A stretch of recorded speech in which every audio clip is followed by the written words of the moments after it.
ചങ്ങന്മാരെ ഇന്ന് ഞായറാഴ്ച ആയതുകൊണ്ട് വീട്ടിൽ ഫുഡൊക്കെ ഉണ്ടാക്കി സെറ്റ് ആക്കിയിട്ട് ഇരിക്കുകയാണ്. അപ്പോൾ ഞങ്ങൾ ഇന്ന് പ്ലാൻ ചെയ്തതെന്താണെന്ന് വെച്ചാൽ എല്ലാവരും കൂടെ ഒരു പാത്രത്തിൽ നിന്ന് കഴിക്കാനാണ്. അപ്പോൾ കുട്ടികളൊക്കെ ഉണ്ട്, ഇതാ ദിവ്യുണ്ട്, നെച്ചുണ്ട്, കിച്ചുണ്ട്, ആദുണ്ട്, ഞാനുണ്ട്. അപ്പോൾ നമ്മളെ ഫുഡ് ഇതാ റെഡി ആയിട്ടുണ്ട്, കുക്കറിൽ റെഡി ആയിട്ടുണ്ട്. പിന്നെ നമ്മൾ അൽഫാം ഉണ്ടാക്കുന്നുണ്ട്, അത് ഇതാ അവിടെ ഒരു 4 മിനിറ്റ് കൂടിയിട്ടോ റെഡിയാവും, ഒപ്പം റെഡിയാവും. അപ്പോൾ നമ്മൾ വിളമ്പാനൊക്കെ ഉള്ള പരിപാടി ചെയ്യാനും വിളമ്പുമ്പോഴേക്കും അതൊക്കെ റെഡി ആവും കേട്ടോ. അപ്പോൾ ഇതാ ലക്ഷ്യമൊക്കെ നമ്മളെ പായത്തിന് നമ്മൾ കിടക്കാനല്ല, നമ്മൾ ഭക്ഷണം കഴിക്കാനാണ് തിരിച്ചിരിക്കും.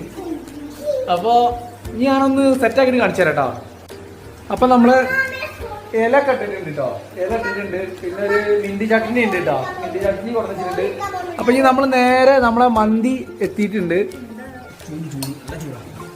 അപ്പം നമ്മളെ മന്തി റെഡിയാണ്. മന്തി കൊട്ടണം എന്നുണ്ട്, പക്ഷെ എന്ന് വെച്ചിട്ടുണ്ടോ ഇല വലിപ്പം കുറവായതുകൊണ്ട് നമ്മളത് അങ്ങനെ കൊട്ടണില്ല. അപ്പൊ മന്തി നല്ല അടിപൊളിയായിട്ടുണ്ട് കേട്ടോ.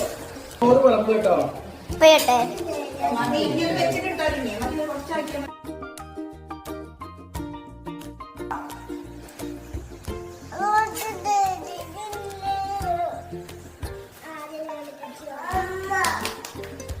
അപ്പൊ ഇന്ന് നമ്മളെ ഭക്ഷണം കഴിക്കലൊക്കെ കഴിഞ്ഞു കേട്ടോ.